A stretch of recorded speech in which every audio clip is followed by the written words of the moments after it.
Now, the forecast with KOIN 6 Chief Meteorologist Bruce Sussman.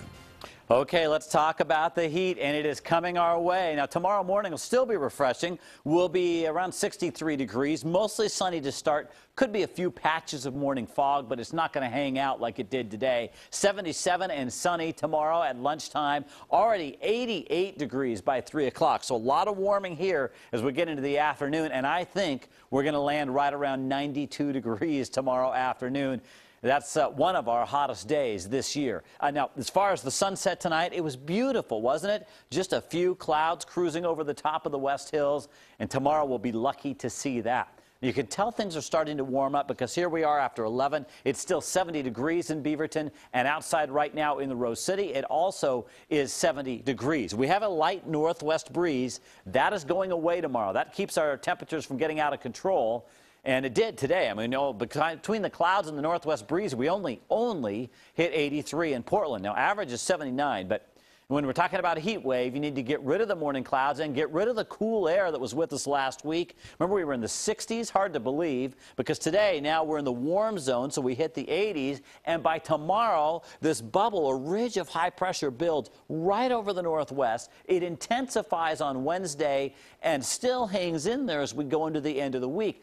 And that's one of the reasons we're going to be so hot. The other thing that happens tomorrow, a northeast breeze will be developing, coming down the Cascades, crashing into the valley and along parts of the coast. This is a wind that actually generates heat by itself. And so this warm breeze will boost our temperatures. So you have this intense sun and the warm air moving up from the south, right? And then you have this east breeze that's kind of a kicker on top of that. And that's how you end up with a September heat wave. Now, tomorrow, I think some of you at the coast are going to be in the 80s. It's going to be a beautiful day. We'll have 90s most places in the I-5 corridor. Kelso, 88 tomorrow, but don't worry, you'll be in the 90s on Wednesday. 90s for central Oregon, most places in northeastern Oregon. 90s through the gorge with an east wind, bit breezy around Cascade Locks in the afternoon, and 79 up on Mount Hood.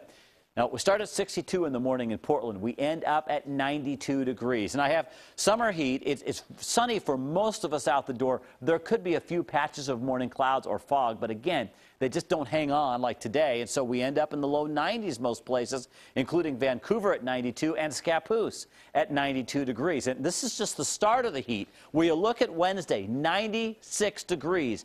And that looks like we're going to break some records on Wednesday because of that heat. Thursday, 90, and then still warm as we slide toward the weekend.